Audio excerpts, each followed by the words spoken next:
8 de la mañana de este martes 15 de febrero, soy Nicolás Paut y los invito a ver la agenda económica AM acá en CNN Chile, que comenzamos con noticias del momento y que tienen que ver, por supuesto, con el tema geopolítico mundial que ha marcado todo el principio de 2022 y también fines de 2021.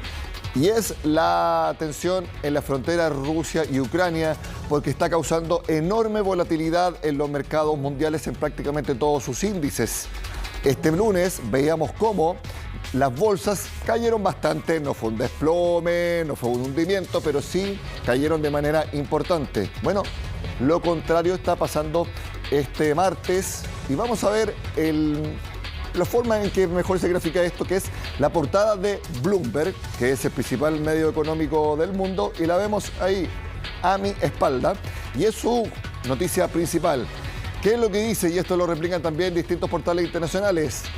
Tropas rusas inician una leve retirada. No es que se esté acabando el conflicto, pero sí hay tropas rusas que, según se informa, después de hacer distintos ejercicios, después de hacer distintos simulacros, están empezando a alejarse de la frontera con Ucrania. También esta jornada se va a reunir al canciller alemán con Vladimir Putin. Esto después de que otros presidentes como Emmanuel Macron la semana pasada se juntó también con el presidente de Rusia. El punto es que el conflicto no es que se haya terminado, pero sin embargo todo se basa en señales. Y aquí lo que es concreto es que al menos por ahora hay tropas rusas que se están alejando de la frontera con Ucrania y por eso se produjo un cambio importante en las bolsas mundiales y distintos indicadores. Como les decía, el lunes fue de importantes caídas, pero este martes ya hubo algunos cambios y vamos a ver ahora cómo están en estos momentos los principales índices de Europa, que también se los mostramos acá, fíjense. El Eurostoxx, que agrupa a las 50 principales acciones del viejo continente, 1,38% de avance. La Bolsa de Londres, el FTSE 100, 0,71% de alza. El DAX de Frankfurt, muy importante, 1,45%. Esto es una muy buena jornada de avance para cualquier bolsa en el mundo con este rendimiento, 1,45%. El CAC 40 de París, 1,16%. Estas son las primeras bolsas que alcanzaron a tomar esta señal que viene desde la frontera de Rusia con Ucrania. Por ejemplo, las bolsas asiáticas tuvieron caídas este martes, porque esta información se dio a conocer después de que esas bolsas cerraran debido al uso horario. Por eso no alcanzaron a reflejarlo. Vamos a ver si este mismo optimismo se refleja también en la bolsa de Estados Unidos, que ayer tuvo caídas menores que las de Europa, incluso algunos índices subieron, pero obviamente reflejaban esta volatilidad. Uno podría esperar que en Nueva York haya un resultado similar. ¿Y saben cuál es otro indicador que está teniendo un fenómeno también bastante parecido? El petróleo. El petróleo el lunes, recordemos que el petróleo prácticamente nunca para de cotizar, no es como las bolsas que cierran, sino que el petróleo solamente no cotiza durante una hora al día, o sea, está constantemente cotizándose. Bueno, este lunes el petróleo estuvo cerca de los $100 el barril. ¿Por qué? Porque se asumía que era bastante probable el inicio de un conflicto bastante mayor entre Rusia y Ucrania. Recordemos que distintos informes de seguridad que se han filtrado desde Estados Unidos y otras naciones hablan de que esta semana era el día para que Rusia invadiera Ucrania. Eso es lo que decían distintas filtraciones. Bueno, por eso el petróleo ayer llegó a estar en cerca de $100 el barril, tanto el WTI como el Brent. Bueno, yo les puedo contar que ahora el petróleo WTI está más cerca de $90. Ahí se ve el cambio de las expectativas de si en verdad estamos cerca de un enfrentamiento concreto entre Rusia y Ucrania. Bueno, el petróleo WTI está cayendo 2,25% y está, como les decía, más cerca de los $90 el barril que de los 100 que estaba ayer.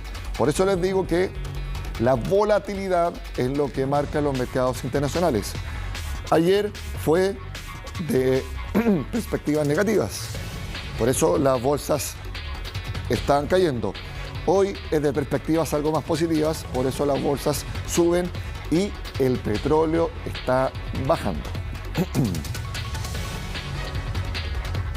Bueno, yo ya he hablado mucho, por eso también tengo la voz un poco más delicada, pero quiero invitar a una persona que nos va a explicar con mucho más fundamentos y con mucha más precisión lo que está pasando con los distintos índices. Y es Ángel Rubilar, analista de Libertex, que lo vemos en pantalla. Ángel, muchas gracias por estar con nosotros en Agenda Económica. Buenos días. Hola, buenos días. Bueno, no sé si pudiste escucharme recién lo que estaba comentando de cómo han estado fluctuando los índices y las bolsas y también el precio del petróleo, y todo estaría influenciado por las informaciones que vienen desde la frontera Rusia con Ucrania.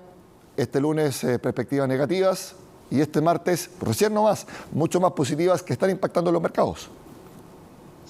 Claro, eso mismo estaba viendo, que ya la retirada de las tropas rusas trae un sentimiento positivo al mercado, porque principalmente lo que se está jugando en este momento es oferta, demanda y sentimiento de mercado. Es distinto estar preparado para un gasto y para un desabastecimiento como para un conflicto bélico. Principalmente eso es lo que va a marcar cotizaciones del petróleo, como bien comentaba, cotizaciones del gas natural y el sentimiento en la bolsa. La recuperación económica que viene estando desde los buenos resultados de fin de año, se esperaba, si bien un pequeño retroceso en los principales índices, no de esta manera, porque existe una respuesta natural del inversionista que es buscar activos refugios. Pero si generan oportunidades como el alza del petróleo, ahí es donde empieza a cambiar un poquito esta dinámica de hacia dónde se van moviendo los capitales. Lo que pasó con el petróleo nos muestra de la fragilidad que a veces tienen los mercados respecto de que haya noticias en un sentido u otro. Estaba llegando a casi $100 el barril hace pocas horas, ayer, y ahora está más cerca de los $90 el barril. Demuestra que en estos momentos cualquier noticia, como decía, en un sentido u otro, tiene altos impactos.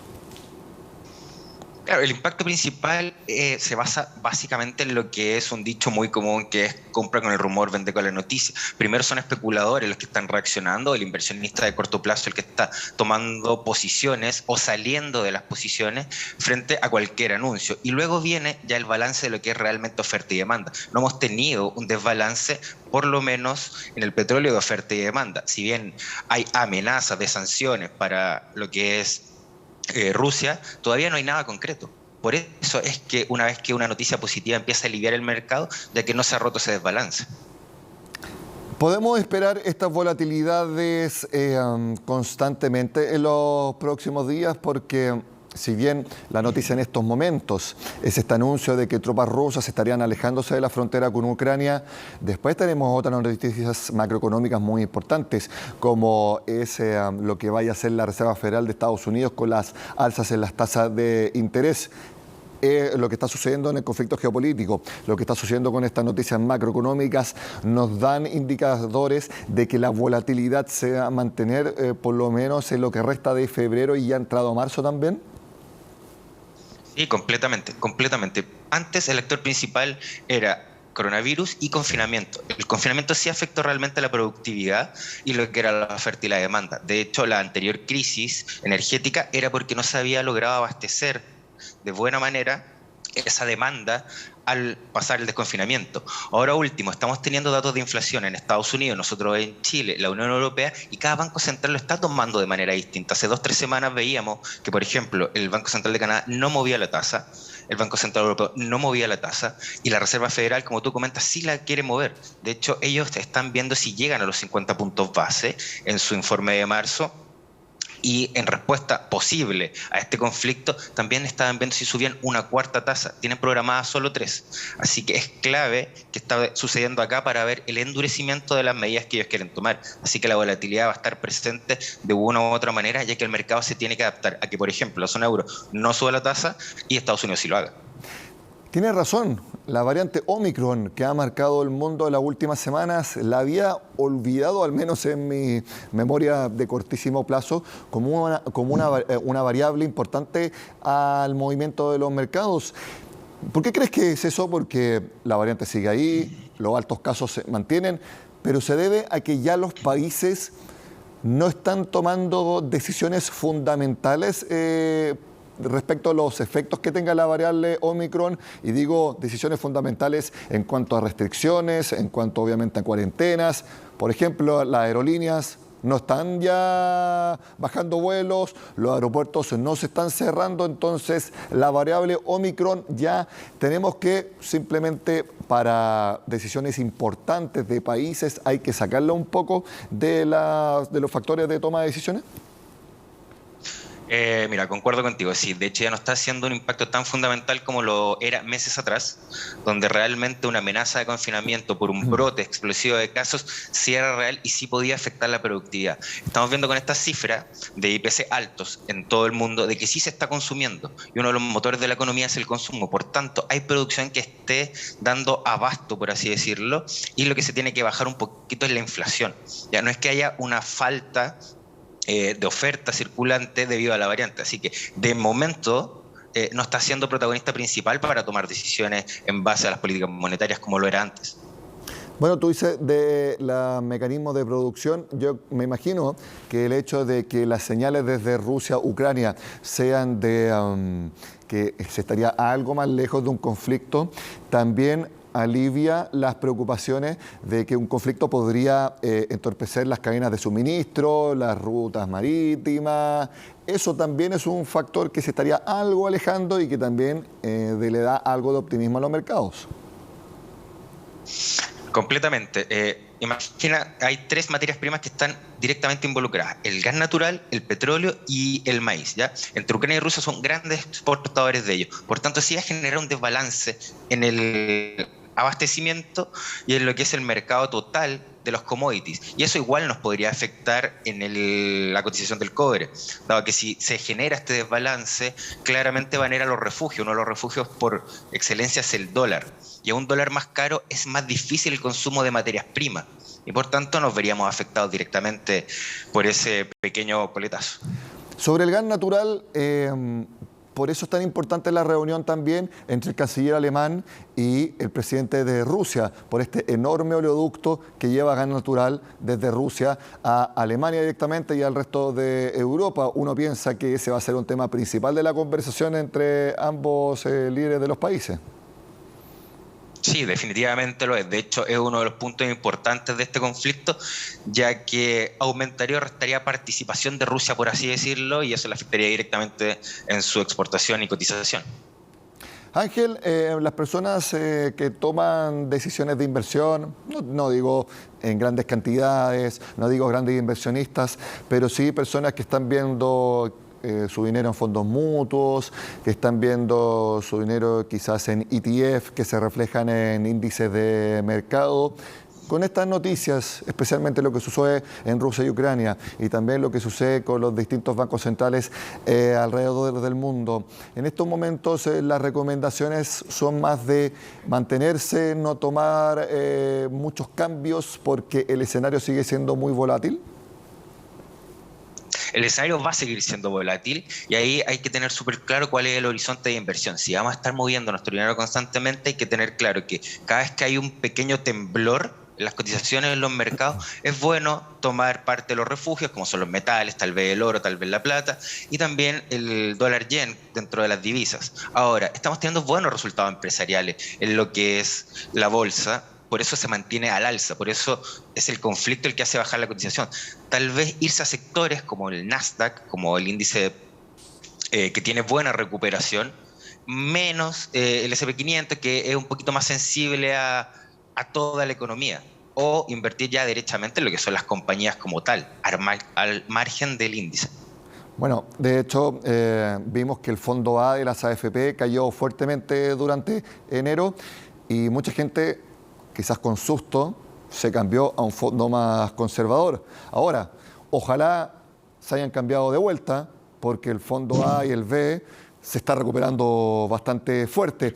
Y ese también es el problema, dice, de cambiarse de un fondo o otro tipo de inversión. Irse demasiado rápido cuando algo está mal, porque después, cuando donde estaba se está recuperando, dice, voy a volver, pero en ese intertanto ya perdió mucho dinero simplemente por el movimiento que efectuó. yo lo estoy viendo día a día como el fondo A y el B de la AFP, en verdad, está teniendo muy buen febrero respecto a lo que fue enero.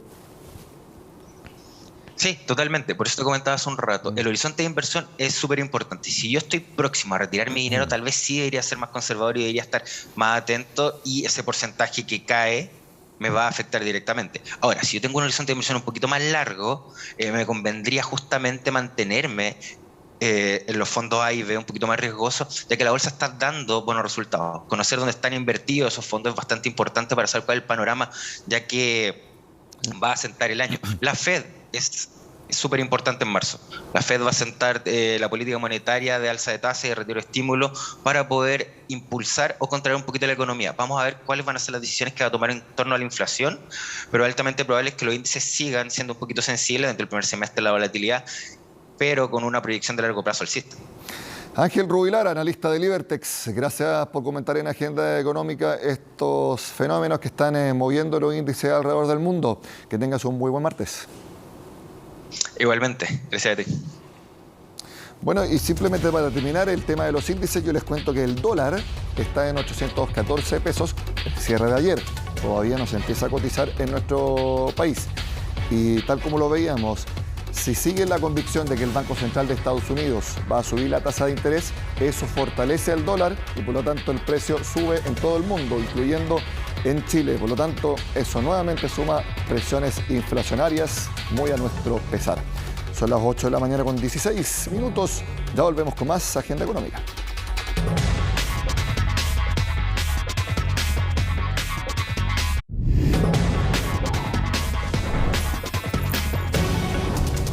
Como se lo hemos contado acá en Agenda Económica, esta semana es muy importante para quienes estén esperando la pensión garantizada universal. La van a poder recibir por primera vez a partir de este viernes, especialmente aquellos que ya estaban en el Pilar Solidario. Los detalles en la siguiente nota. Tengo que hacerlo presencial. Sí, para eso ando aquí, pues. Ella ha ganado 100. No sé cuánto recibo, yo no sé cuánto recibo. Averiguar, porque lo averiguamos por internet, mi hijo lo averiguó, pero como que nos dan una claridad más o menos clara. Más dudas que certezas se tomaron las filas en las oficinas de Chile Atiende. El próximo pago de la pensión garantizada universal tiene preocupados a los pensionados, especialmente a los cerca de 580.000 beneficiados del Pilar Solidario. A pocos días del pago aún existe incertidumbre entre los adultos mayores. Quiero saber cuánto me da el gobierno para restarle a los 186. Me dicen de que la jubilación no va a ser sobre lo que gano yo ahora, 380, no me van a poner los 185. Entonces eso es lo que no entienden. Voy a averiguar recién si me toca o no. Una de las más consultadas, ¿a quién le corresponde este beneficio? Se lo explicamos. Los requisitos son ser un adulto mayor de 65 años, no pertenecer al 10% más rico de la población, acreditar residencia por un periodo no menor a 20 años en el país y en los últimos 5 años no inferior a 4 años y tener una pensión menor de 1 millón de pesos. ¿Quiénes la van a recibir? Son las personas que están en el Pilar Solidario y la van a recibir del mismo modo como se reciben el pago de su pensión hasta el día de hoy. Es decir, si tienen pago de pensiones de renta vitalicia, lo van a recibir junto con el pago de su pensión de renta vitalicia. Si tienen pago de pensión de retiro programado, junto con el pago de su retiro programado. Otra de las dudas más comunes es sobre los trámites que se deben realizar para acceder a la PGU. Si el pensionado está en el Pilar Solidario, tendrá pago automático este viernes. Sin embargo, cerca de 600.000 personas pueden incorporarse al beneficio y para eso deben hacer la postulación a través del sitio web de Chile Atiende y también vía presencial en las oficinas de Chile Atiende. Y recibe una pensión miserable. Porque una pensión inferior a 500.000 pesos hoy es miserable, es vergonzosa para gente como yo, en mi caso, que trabajé toda una vida y como muchos más, para recibir esto es indigno. Porque imagínate, con la jubilación de 375 yo cancelo. Dividendo, gastos comunes, luz, agua y gas, soy soltera. Un beneficio esperado por los adultos mayores que corresponderá a quienes actualmente reciben una pensión base igual o menor a 630.000 pesos mensuales. Pero para las personas de jubilación mayor a tal monto y menor a 1 millón de pesos, el aporte irá disminuyendo. Hasta el día viernes llevábamos más de 90.000 postulaciones a través de la página de Chile Atiende. Y aquí, para quienes nos están viendo hasta ahora de la mañana, es importante una persona nos puede estar viendo y decir, ¿cómo sé yo si recibo automáticamente o no, si debo postular? Bueno, a través de www.chileatiende.cl. Un pago masivo que comenzará este viernes con depósitos automáticos para más de 500.000 de pensionados, mientras que para los adultos mayores que están postulando actualmente a la PGU serán incorporados y recibirán sus pagos a partir de agosto. Cambiamos de tema y les cuento que el mercado espera que la tasa de interés llegue a 8% en mayo. Ese fue el principal mensaje de la encuesta de operadores financieros que publicó el Banco Central. Lo vemos el resultado a continuación en la gráfica que hemos preparado. Ahí está. Recuerda que esto no es lo que opina el Banco Central. El Banco Central encuesta a analistas y son los analistas los que dan estas opiniones. ¿Qué es lo que dicen? Que en la próxima reunión, que ya sabemos que va a ser en marzo, porque la presidenta del Banco Central descartó que vaya a haber una reunión de emergencia en febrero. Entonces, la próxima alza de la tasa de interés, no, esta no es la gráfica que hemos preparado. Yo les voy a contar qué es lo que dice la encuesta de operadores. Dice que la próxima alza de la tasa de interés va a ser de 150 puntos base y se va a llevar de 5,5 a 7%, ¿ya? Y en mayo se va a subir de 7% a 8%. Y ahí se quedaría durante todo 2022. A 8% subiría la tasa de interés. Yo les cuento, amigos, que hay que tener mucho ojo con la siguiente noticia que vamos a conocer este martes y que va a marcar la jornada y por varios días más. Comienza a debatir el Pleno de la Convención Constitucional. Por primera vez, los 154 constituyentes se van a juntar para debatir. En esta jornada se debuta con el sistema de justicia para Chile. A las 3 de la tarde empieza la sesión y algo muy importante es que ya se despejó una polémica que hubo durante este lunes de que posiblemente para votar las normas en general se podría simplemente tener un quórum de mayoría. Es decir, que con la mayoría de los convencionales que lo aprueben podría pasar. Hubo una polémica y finalmente todo quedó como la mayoría de nosotros lo entendemos y aprobamos en el plebiscito. 2/3. Ese va a ser el quórum entonces, tanto para las normas en general como en particular. Aunque votaron todos a favor de los 2/3 para aprobar normas en general, la realidad es que 50 convencionales no estaban conformes. A un día de iniciarse los debates en el Pleno querían modificar la regla y la mesa directiva lo rechazó en votación dividida. Soy muy a favor de todo lo que signifique incorporar nuevas ideas, nuevos puntos de vista, pero respeto la mayoría porque estamos en una convención que es democrática. Fue la presidenta quien convocó la reunión extraordinaria para reabrir el debate. Es una de las 3 convencionales que votó a favor de la mayoría simple para la votación general y 2/3 para la discusión particular. Hubo 5 votos en contra, entre ellos el vicepresidente de la convención.